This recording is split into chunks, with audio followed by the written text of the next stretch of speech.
सुप्रभात।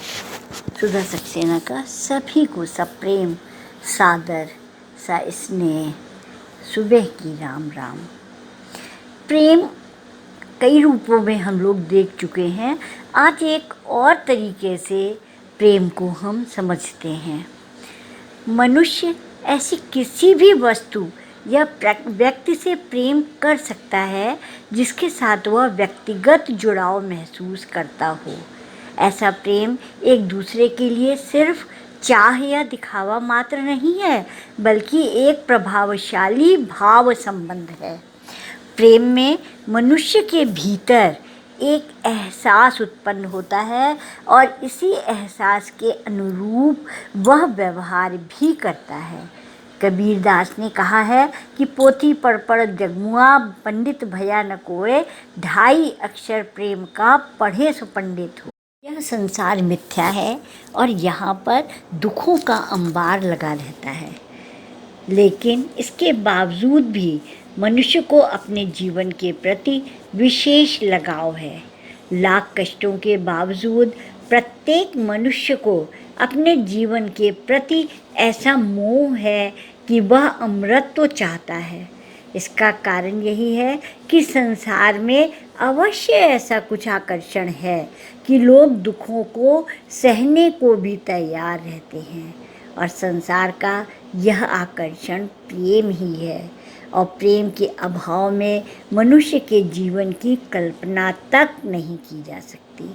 मनुष्य के जीवन में आनंद का आधार प्रेम ही है। प्रत्येक धर्म संस्कृति में प्रेम के गुण को सर्वोच्च माना गया है। प्रेम ईश्वर का सबसे श्रेष्ठ गुण है और इसी गुण के कारण हम उसकी ओर खींचे चले आते हैं।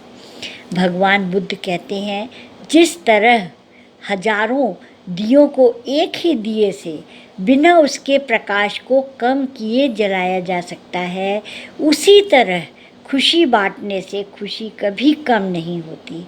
वह कहते हैं कि आँख के बदले आँख की मंशा पूरी दुनिया को अंधा बना सकती है। घृणा करने से कम नहीं होती, बल्कि प्रेम से घटती है। यही शाश्वत नियम है। असल में जब हम स्वयं से प्रेम करने का संकल्प लेते हैं, तभी हम दूसरों से भी प्रेम कर सकते हैं।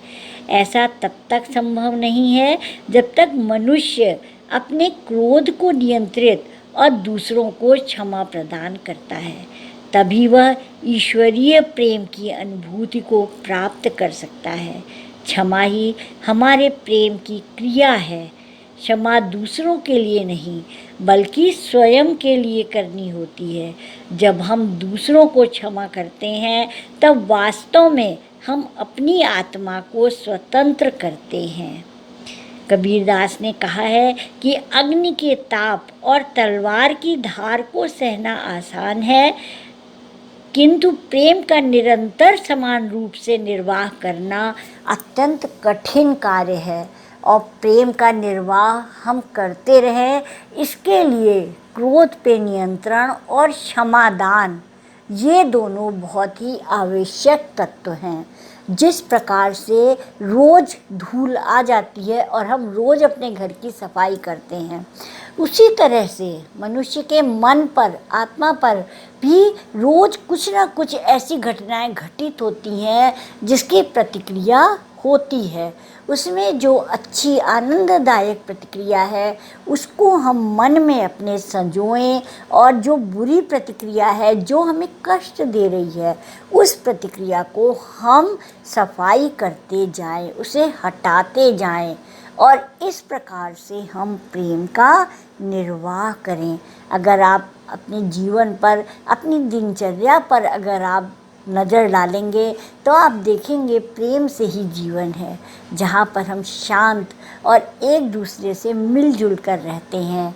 वहीं हमें आनंद की प्राप्ति होती है और वही प्रेम है। आज इतना ही। धन्यवाद।